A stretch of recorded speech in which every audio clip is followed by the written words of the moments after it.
Glory B to God. അതെ, നാം മുടിഞ്ഞു പോകാതിരിക്കുന്നത് യഹോവയുടെ ദയയാകുന്നു. അവൻ്റെ കരുണ തീർന്നു പോയിട്ടില്ലല്ലോ. പ്രിയ ദൈവമക്കളെ, ഈ 2025 ആണ്ട് ആരംഭമാസം കണ്ട നമുക്ക് ഓരോരുത്തർക്കും 8-ാം മാസം 1-ാം ദിനം കാണുവാൻ ദൈവം നമ്മെ സഹായിച്ചുവല്ലോ. കഴിഞ്ഞ 7 മാസങ്ങളിലും കർത്താവിൻ്റെ വലിയ സാന്നിധ്യം കൃപയും നമ്മോടുകൂടെയിരുന്നു. പ്രത്യേകിച്ച് കഴിഞ്ഞ മാസം കർത്താവ് നമ്മെ ജയകരമായി വഴി നടത്തി. അതെ, കഴിഞ്ഞ മാസം ദൈവം നമുക്ക് നൽകിയ വാഗ്ദത്തം ഇപ്പോൾ ഇസ്രായേലിനെക്കുറിച്ചും യാക്കോബിനെക്കുറിച്ചും ദൈവം എന്തെല്ലാം പ്രവർത്തിച്ചിരിക്കുന്നു എന്നേ പറയാവൂ. അതെ, എണ്ണി ദൈവത്തിൻ്റെ പ്രവൃത്തികളെ വർണ്ണിപ്പാൻ കർത്താവ് നമ്മെ സഹായിച്ചുവല്ലോ. നന്ദി നിറഞ്ഞ ഹൃദയത്തോടെ ദൈവത്തെ സ്തുതിക്കാം, സ്തോത്രം ചെയ്യാം. അതെ, ഈ 8-ാം മാസം 1-ാം ദിനം കർത്താവ് നമുക്ക് വാഗ്ദത്ത വചനമായി നൽകിയിരിക്കുന്നത് എബ്രായർക്ക് എഴുതിയ ലേഖനം 2-ാം അധ്യായം അതിൻ്റെ 14-15 വചനങ്ങൾ. മക്കൾ ജഡരക്തങ്ങളോട് കൂടിയവർ ആകുക കൊണ്ട് അവനും അവരെ പോലെ ജഡരക്തങ്ങളോട് കൂടിയവനായി മരണത്തിൻ്റെ അധികാരിയായ പിശാചിനെ തൻ്റെ മരണത്താൽ നീക്കി ജീവപര്യന്തം മരണഭീതിയാൽ അടിമകളായിരുന്നവരെ ഒക്കെയും വിടുവിച്ചു. പ്രിയ ദൈവമക്കളെ, എന്നെ ശ്രവിക്കുന്ന എല്ലാ ദൈവമക്കൾക്കും യേശു ക്രിസ്തുവിൻ്റെ നിസ്തുല്യ നാമത്തിലുള്ള എൻ്റെ സ്നേഹവന്ദനങ്ങൾ. ഈ പകൽക്കാലം കർത്താവ് നമ്മോട് സംസാരിക്കുന്നു. യേശു കർത്താവ് നമുക്ക് വേണ്ടി മരിച്ചു.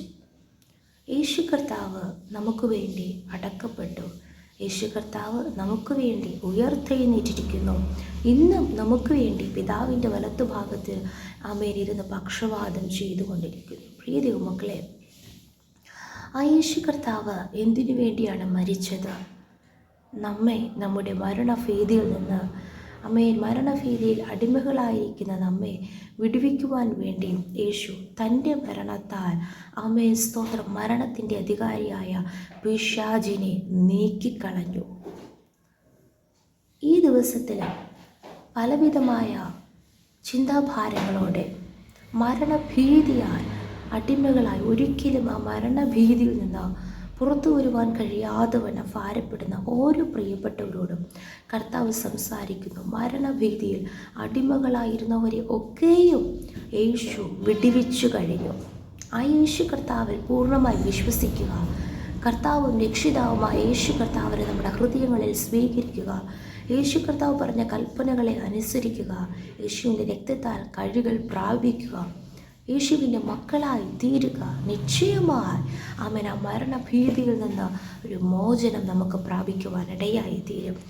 മർക്കോസിന്റെ സുവിശേഷം 5-ാം അധ്യായം അതിൻ്റെ 25-26 വചനങ്ങളിൽ നമുക്കൊരു ഭാഗം വായിക്കുവാൻ കഴിയും. 12 സംവത്സരമായിട്ട് രക്തസ്രവമുള്ളവളായി പല വൈദ്യന്മാരാലും ഏറെയോന്ന് സഹിച്ച് തനിക്കുള്ളതൊക്കെയും ചെലവഴിച്ചിട്ടും ഒട്ടും ഭേദം വരാതെ ഏറ്റവും പരവശിയായി തീർന്നിരുന്ന ഒരു സ്ത്രീ യേശുവിൻ്റെ വർത്തമാനം കേട്ടു.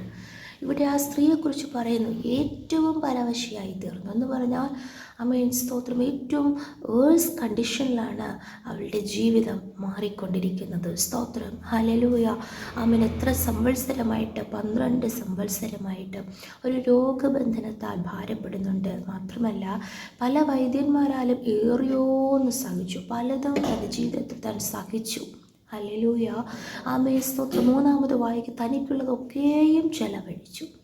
പല നഷ്ടങ്ങൾ, കഷ്ടങ്ങൾ, ശൂന്യത താൻ അനുഭവിക്കുന്നു. മാത്രമല്ല എന്നിട്ടും ഒട്ടും ഭേദം വരുന്നില്ല, ഒരു മാറ്റവുമില്ല. അപ്പോൾ അതിൻ്റെ മുന്നിൽ മരണം മാത്രമേ ഒരു വഴിയുള്ളൂ. അങ്ങനെ ഏറ്റവും പരവശയായി തീർന്നിരുന്ന സ്ത്രീ എന്ത് ചെയ്യണമെന്ന് അറിയുന്നില്ല, ഏത് ചെയ്യണമെന്ന് അറിയുന്നില്ല. ഭയം കൊണ്ട് നിറഞ്ഞ ആ സ്ത്രീ യേശുവിൻ്റെ വർത്തമാനം കേട്ടപ്പോൾ സ്തോത്രം തനിക്കും ഒരു വിശ്വാസം തോന്നി.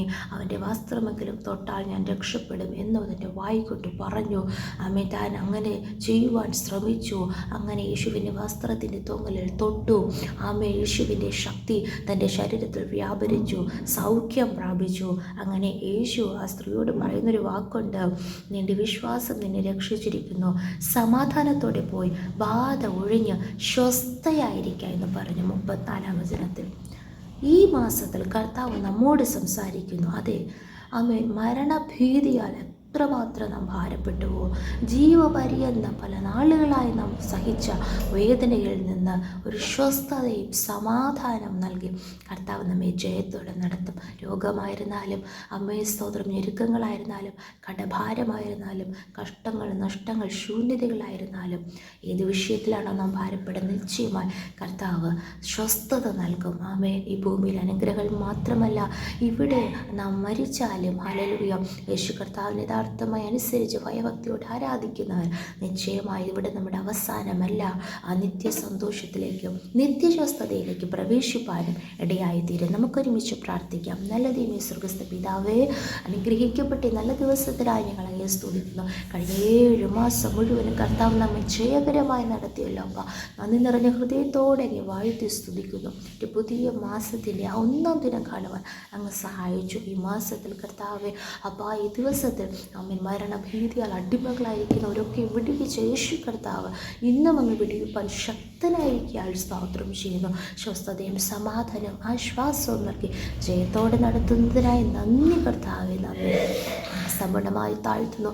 പ്രാർത്ഥന കേട്ടതിനാൽ സ്തോത്രം. യേശുവിൻ്റെ അധികാരമുള്ള നാമത്തിൽ പ്രാർത്ഥന കേൾക്കണം സ്വർഗ്ഗസ്ഥ നല്ല പിതാവേ. ആമേൻ, ആമേൻ, ആമേൻ. May God bless you all. Have a blessed new month.